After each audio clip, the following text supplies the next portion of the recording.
Hello friends, welcome back. It's me Mayank. This is my 15th video on the high frequency math questions. Today we will see a question from the topic geometry. इसमें हम circle का एक question देखेंगे. ऐसे question आप SSC mains, CAT, test and MAT हर exam में आप एक्सपेक्ट कर सकते हो. ऐसे क्वेश्चन बैंकिंग में भी आते हैं. इसमें सर्कल और राइट एंगल ट्रायंगल का एक परफेक्ट अमेलगेमेशन है. इसमें दोनों की प्रॉपर्टी यूज हुई है. इसमें पाइथागोरियन ट्रिपलेट भी यूज हुआ है. तो आइए हम ये क्वेश्चन देखते हैं. क्वेश्चन कहता है, let C be a circle of radius 5 meters having center at O. Let PQ be a chord of a circle C that passes through points A and B, where A is located 4 meters north of O and B is located 3 meters east of O. Then the length of PQ in meters is nearest to. देखिए, अगर किसी भी question में रहता है ना is nearest to, तो आप समझ जाइए कि इसमें आपको कुछ ना कुछ अप्रॉक्स करना पड़ेगा. मतलब इसकी एग्जैक्ट वैल्यू नहीं आएगी. वरना ये जो लेंथ होता है ना, ये 6.6 के बदले 64, ये 72, वो कुछ ऐसा रहता है. 7.4, 7.5 या पॉइंट्स में जा रहा है. इसका मतलब आपको कहीं ना कहीं स्क्वायर रूट, क्यूब रूट या कुछ भी आपको एज्यूम करना पड़ेगा. वो एग्जैक्ट वैल्यू नहीं आएगा. तो सबसे पहले हम कुछ राइट एंगल ट्रायंगल की प्रॉपर्टीज देखते हैं. किसकी? राइट एंगल ट्रायंगल की. हमें पता होता है बेसिक क्या होती है. अगर ये ट्रायंगल ABC है, ये हमारा 90 डिग्री, यहाँ राइट एंगल ट्रायंगल है, तो पाइथागोरस थ्योरम के अकॉर्डिंग क्या होता है, AC square is equal to AB square plus BC square. अगर A के सामने वाला साइड A है, B के सामने वाला साइड B है और C के सामने वाला साइड स्मॉल c है, तो हम इसे क्या कह सकते हैं, B square is equal to A square plus C square. ये राइट एंगल ट्रायंगल का सबसे इंपॉर्टेंट, सबसे पहला प्रॉपर्टी होता है, बेसिक प्रॉपर्टी, जो हम बचपन में पढ़े रहते हैं.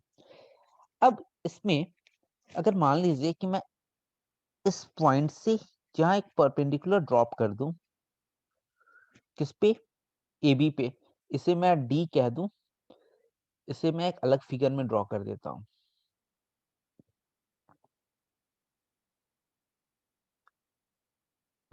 ये अगर हम इसे A कह दें, इस साइड को हम B कह दें, इस साइड को हम C कह दें और इसे हम H कह दें. ये जो H है, ये हाइपोटेन्यूज पे परपेंडिकुलर है. अच्छा, ये जो पॉइंट है ना, ये पॉइंट मिड पॉइंट नहीं है. ये इस लाइन सेगमेंट का, ये इस B को M/N में डिवाइड कर रहा है. तो जो H की वैल्यू होती है वो होता है AC बाई B. ये बहुत ही इंपॉर्टेंट प्रॉपर्टी होता है, बहुत ज्यादा. इसमें बहुत क्वेश्चन में इसका यूज आता है. जो सेकंड होता है, H square is equal to M into N. मतलब ये एच स्क्वायर किसके बराबर होगा, M इंटू एन के. जो थर्ड इसमें पॉइंट आता है, M की वैल्यू क्या होती है, M जो होता है वो होता है C स्क्वायर बाई B.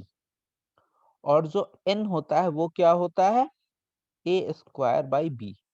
मतलब आप समझिए, पहला क्या हुआ, H, इसका लेंथ निकालना होगा तो हम कैसे निकालेंगे, H is equal to A into C mean side length divided by hypotenuse. ये हमारी फॉर्मूला 1 हो गया. H square is equal to MN. ये किसी, इस पे डायरेक्ट क्वेश्चन आते हैं और ये किसी क्वेश्चन का पार्ट बन सकता है. थर्ड क्या होता है, M इज इक्वल टू, ये M, ये क्या होगा, जो इससे सटा साइड है, ये leg C square by B. और ये N क्या होगा, इससे सटा कौन सा साइड है, A स्क्वायर बाई हाइपोटेन्यूज. ये चार फॉर्मूला आपके टिप पे होना चाहिए. अगर कहीं भी राइट एंगल ट्रायंगल बन रहा है तो शायद इसका यूज हो ना हो ना, लेकिन ये चार पॉइंट आपके दिमाग में आ जाना चाहिए. अच्छा, तो कहीं ये फॉर्मूला यूज तो नहीं होने वाला है. इसका इंपॉर्टेंस ये होता है. अब हम आते हैं कुछ सर्कल के बेसिक प्रॉपर्टीज पे. वो प्रॉपर्टीज जो हम 9th में सबसे पहला थ्योरम 1 या थ्योरम 2 में पढ़ते हैं. अगर ये सर्कल है, इसका सेंटर वो O है, ये AB है, ये कॉर्ड है.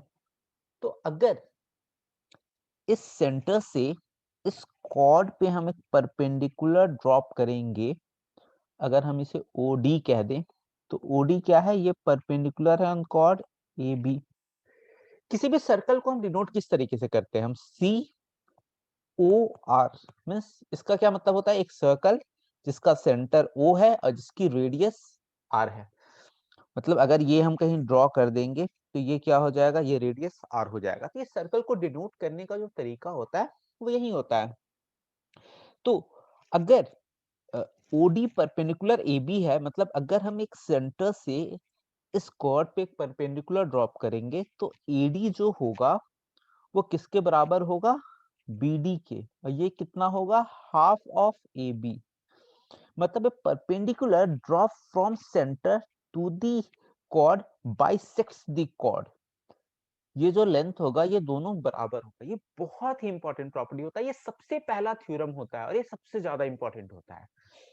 जो दूसरा थ्योरम इंपॉर्टेंट होता है कि अगर मान लीजिए कि ये एक लाइन है, ये टेंजेंट है इस सर्कल पे, तो अगर ये हम यहाँ एक रेडियस ड्रॉप कर दें तो ये जो रेडियस होता है ना, ये टेंजेंट के हमेशा परपेंडिकुलर होता है।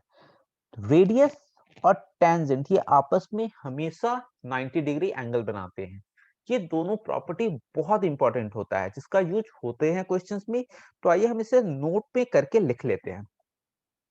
क्या, ज्योमेट्रिकल ज्योमेट्रिकल प्रॉपर्टीज ऑफ, जैसे कि प्रॉपर्टीज ऑफ सर्कल। वैसे जब हम ज्योमेट्री पढ़ेंगे वहां हम एक एक पॉइंट डिस्कस करेंगे, लेकिन फिर भी इस क्वेश्चन में जितने यूज हो रहे हैं हम उसको लिखने की कोशिश करते हैं। क्या, tangent is perpendicular to radius, और जो दूसरा प्रॉपर्टी है कि perpendicular drawn from center to chord of a circle bisects the chord।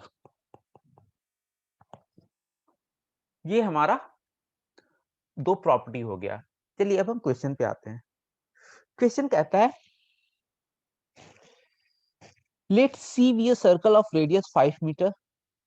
मतलब समझ जाइए कि हम एक सर्कल बना देते हैं, बड़ा सा सर्कल बना दे, हम सब पॉइंट एक्सप्लेन कर रहे हैं। Let's C be a circle, मतलब इस सर्कल को हम सी कह दिए, ऑफ रेडियस 5 मीटर। इस सर्कल का रेडियस क्या है, 5, हैविंग सेंटर O, मतलब इस सर्कल का सेंटर O है, रेडियस 5 है। Let PQ be a chord of C, इस सर्कल C का PQ एक कॉर्ड है, that passes through point A and B। ये मान लीजिए कि कह रहा है कि कोई एक कॉर्ड है PQ, और ये PQ जो है ना वो A और B पॉइंट से पास कर रहा है, point to A, where A is located 4 metre north of O। मतलब इसका सेंटर O है। अब हम जब डायरेक्शन डिफाइन करते हैं तो हम कैसे करते हैं, हमें पता होता है ये नॉर्थ डायरेक्शन है, ये साउथ डायरेक्शन है, ये हमारा ईस्ट डायरेक्शन है, ये हमारा वेस्ट डायरेक्शन है। तो कह रहा है कि A is where A is located 4 metre north of O, मतलब इस O के नॉर्थ में ये कौन सा पॉइंट हो जाएगा, ये हो जाएगा A, और and B is located 3 metre east of O। B जो होगा वो 3 मीटर ईस्ट ऑफ O होगा। तो देखिए हमने लास्ट क्लास में देखा था पाइथागोरियन ट्रिपलेट। पाइथागोरियन ट्रिपलेट क्या होता था, इसको भी मैं छोटा सा डिस्कस कर देता हूँ। कि हमने देखा था कि अगर ये ट्रायंगल है, ये राइट एंगल ट्रायंगल बना, अगर ये हमारा साइड 3 है, ये हमारा साइड 4 है, तो इस साइड का लेंथ क्या हो जाएगा, हमें पता है कि पाइथागोरस थ्योरम के अकॉर्डिंग 3 स्क्वायर प्लस 4 स्क्वायर, इस साइड का लेंथ क्या हो जाएगा, 3 स्क्वायर प्लस 4 स्क्वायर। तो ये हो कितना जाएगा, मीन्स 9 प्लस 16, तो ये कितना हो जाएगा 25। तो साइड लेंथ क्या हो जाएगा 5। तो ये 3 4 5 जो होता है ये हमारा क्या होता है, एक पाइथागोरियन ट्रिपलेट हो जाता है। हमें एग्जाम में 3 पाइथागोरियन ट्रिपलेट हमें याद होना चाहिए, 3 4 5, 5 12 13, 8 15 17, ये 15 है। ये तीनों बहुत ही इंपॉर्टेंट ट्रिपलेट होते हैं। तो अगर राइट एंगल ट्रायंगल बन रहा है, हमें एक साइड 3 है, दूसरा साइड 4 है, तो हमने बस लिख देना आपको, एक 3 है, एक 4 है, तो ये आपको याद होना चाहिए, 3, 4, 5। तो देखिए, इस क्वेश्चन में जब बना, तो ये नॉर्थ डायरेक्शन में है, ये बी जो है ईस्ट डायरेक्शन में है। तो इन दोनों के बीच, यहाँ देखिए, नॉर्थ और ईस्ट के बीच का एंगल कितना है? 90 डिग्री। या नॉर्थ और वेस्ट के बीच का एंगल कितना है? 90 डिग्री। तो ऐसे जितने डायरेक्शंस होते हैं, इन सब के आपस के बीच का एंगल कितना होता है? 90 डिग्री। नॉर्थ और साउथ के बीच ऑब्वियसली एंगल होगा 180 डिग्री का, क्योंकि वो जस्ट ऑपोजिट होते हैं। तो अगर यहाँ ये 90 डिग्री है, तो अगर ये 90 डिग्री है, अब देखिए इसके क्वेश्चन कह क्या रहा है। इसके कहने का मतलब है कि इसको अभी मैं इसी तरीके से रखता हूँ, इसे ज्वाइन कर देंगे तो हम इसका लेंथ निकाल देंगे। और क्वेश्चन कह रहा था कि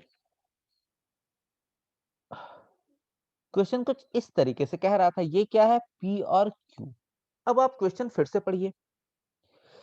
C be a circle of radius 5 metre having center O, let PQ be a chord of C। मतलब PQ जो है, ये PQ क्या हो गया? इस सर्कल का chord हो गया, such that it passes through point A and B। ये chord A और B से पास कर रहा है। A जो है वो, A is located 4 metre north of O। O के नॉर्थ में A है, और B जो है वो 3 मीटर ईस्ट ऑफ O है। ये 4, ये 3।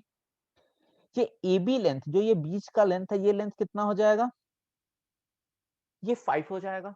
हमें पाइथागोरस थ्योरम से पता है। अब देखिए, हमें निकालना क्या है? Then the length of PQ। हमें ये PQ का लेंथ निकालना है। अब हम ये PQ का लेंथ कैसे निकाल सकते हैं? तो सबसे पहले हम क्या करते हैं, इस O से इस लाइन पे एक परपेंडिकुलर ड्रॉप कर देते हैं। इसको हम क्या कह दे? OD कह देते हैं कुछ। आप ध्यान से देखिए, ये कैसे बना? ये कुछ इस तरीके से बना। ये हमारा 3 है, ये हमारा 4 है, ये हमारा 5 है, ये राइट एंगल ट्रायंगल है, यहाँ से परपेंडिकुलर ड्रॉप कर दिए, ये OD। तो अभी हमने देखा था, इसे हम क्वेश्चन में क्या कहते थे? H कहते थे। और H हमारा क्या होता था? 3 into 4, 3 into 4 divided by 5। H हमने अभी देखा था ना, H क्या होता था? AC by B। हमने अभी इसको डिराइव किया था यहाँ, किस क्वेश्चन में किया था? हाँ, H जो होता था हमारा AC बाई B।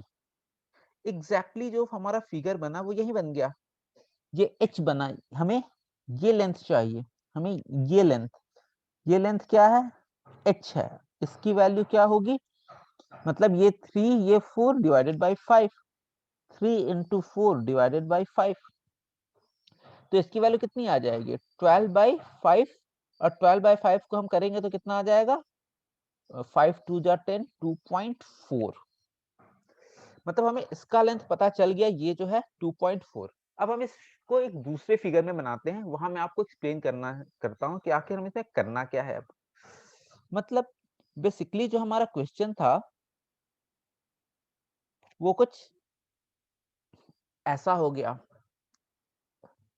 ये हमारा PQ हुआ,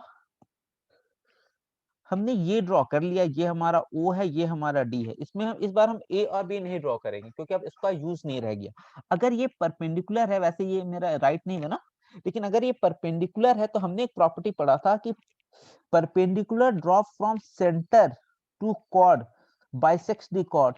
मतलब इसमें क्या हो जाएगा? PD equal to QD। ये किसके बराबर हो जाएगा? Half of P by Q। ये फिगर, मैं इसी फिगर को दूसरी जगह बनाया हूं, बस मैं ये लाइन और ये लाइन ड्रॉ नहीं किया हूं, क्योंकि मुझे अभी इसका जरूरत नहीं है। तो आप ये मत देखिएगा कि देखने से ऐसा नहीं लग रहा, इसलिए मैं कोशिश करता हूँ कि इसे मैं थोड़ा ढंग से बना देता हूँ। हाँ, अब ये थोड़ा लगेगा बस। तो OD कौन सी property? A perpendicular drop from centre to chord bisects the chord. मतलब अगर ये x होगा, PD x होगा, तो DQ भी क्या होगा? x होगा। अच्छा, हमें ये भी पता है कि अगर हम O और P को आपस में ज्वाइन कर दें, अगर हम O और P को आपस में ज्वाइन कर दें, तो ये लेंथ क्या हो जाएगा? ये रेडियस के बराबर है और रेडियस हमारा दिया हुआ है 5। ओडी अभी हमने कैलकुलेट किया, ओडी की वैल्यू कितनी आई? 2.4। हमने यहाँ कैलकुलेट किया था ओडी को, देखिए 2.4। तो अगर ये 2.4 है, ये 5 है, यहाँ 90 डिग्री बन रहा है। अब आप इस ट्रायंगल को समझने की कोशिश करिए कि ये जो फिगर बना, ये कुछ इस तरीके से बना है। यहाँ 90 डिग्री है, ये हमें 2.4 पता है, ये हमें 5 पता है, ये हमें x निकालना है। तो यहाँ क्या हो जाएगा? 5 स्क्वायर इज इक्वल टू 2.4 का whole square plus X square. तो एक्स स्क्वायर कितना हो जाएगा? ये हो जाएगा 5 स्क्वायर माइनस 2.4 का होल स्क्वायर। तो एक्स स्क्वायर 5 स्क्वायर कितना हो जाएगा? 25 माइनस 2.4 का होल स्क्वायर, क्या 24 का स्क्वायर क्या होता है? हमें पता होता है 576 स्क्वायर। तो हमें अप टू 37 तक याद होना चाहिए। तो 2.4 का क्या हो जाएगा? 5.76। तो एक्स स्क्वायर की वैल्यू कितनी हो जाएगी? 25 माइनस 76। इसको 25.00 कह देते हैं। 0 माइनस 6 4, 9 माइनस 7 2, 25 हो गया। 25 माइनस ये 24 हो गया। 24 माइनस 5 19। तो एक्स स्क्वायर की वैल्यू कितनी है? 19.24। अब देखिए, अगर हमारा एक्स स्क्वायर अगर मैं मान लो, अगर मैं कह दूं कि वाई स्क्वायर हमारा 16 है, तो वाई क्या हो जाएगा? 4। अगर मैं कह दूं कि वाई स्क्वायर हमारा 25 है, तो वाई कितना हो जाएगा? 5। तो वैसे ही हमारा ये नंबर क्या है? 19.24। मतलब ये 16 और 25 के बीच में है। तो इन दोनों के बीच का नंबर क्या हो जाता है? 4.5। अगर हम इस 4.5 का स्क्वायर निकाले तो क्या होगा? तो हम किसी भी नंबर जिसका एंड नंबर 5 होता है, हम कैसे निकालते हैं? अगर 5 है तो 5 का स्क्वायर कर दो, कितना? 25। और ये नंबर जो 4 है, 4 का नेक्स्ट डिजिट क्या होता है? 5। तो 4 इंटू 5, 4 इंटू 5 ये कितना हो जाएगा? 20। तो 4.5 का स्क्वायर कितना हो जाएगा? 20.25। और हमारा वैल्यू कितना है? 19.24। मतलब x किसके अप्रॉक्स होगा? 4.5 से कम होगा। हमें 4.4 मान लेते हैं हम, क्योंकि उसी के आसपास है ना 20.25। अगर ये 4.5 का है तो ये 19.24 है, मतलब 4.4 के अप्रॉक्स। वरना हम चाहें तो इसको डिवीजन मेथड से भी निकाल सकते हैं, लेकिन एग्जाम में हम उसका यूज करते नहीं है, हम ये कॉमन सेंस का यूज करते हैं। तो अब देखिए, जो हमारा ये फिगर है, हमें पता चल गया ये कितना लेंथ है? 4.4। तो हमारा ये कितना आ जाएगा? 4.4। तो ओवरऑल लेंथ क्या हो जाएगा? 4.4 प्लस 4.4 मीन्स 8.8। तो ऑप्शन देखिए 8.8 सी है, हम इसे लगा देंगे। देखिए बाकी सब ऑप्शन बहुत दूर दूर, आप 6.6 नहीं जा सकते, 7.2, 7.8। इसीलिए ये हमें वो चाह ही नहीं रहा है कि आप इसको डिवीजन मेथड से रूट निकालें 19.24 का। वो चाहता है कि आप अप्रॉक्स करें। और अगर ये 7.8 के बदले ये 8.9 करता तो आप सोचते, लेकिन बहुत दूर दूर ऑप्शन है, कोई आपस में लड़ाई ही नहीं है। तो इसका ऑप्शन क्या हो जाएगा? ये सी, 8.8। तो ऐसे हम ये क्वेश्चन सॉल्व करेंगे। इसमें पाइथागोरस थ्योरम, पाइथागोरियन ट्रिपलेट पे मैंने लास्ट क्लास में एक सेपरेट वीडियो बनाया है। प्लीज आप जाके उसे देखिए, उसे याद करने की कोशिश करिएगा, उसे समझने की कोशिश करिएगा कि हम ऑड नंबर इवन नंबर के लिए पाइथागोरियन ट्रिपलेट कैसे निकालते हैं। उसका बहुत ज्यादा यूज होने वाला है, हमारे बहुत सारे क्वेश्चन में। तो ठीक है, फिर कल मिलते हैं कुछ और क्वेश्चंस के साथ। दिस इज मैं शाइनिंग ऑफ।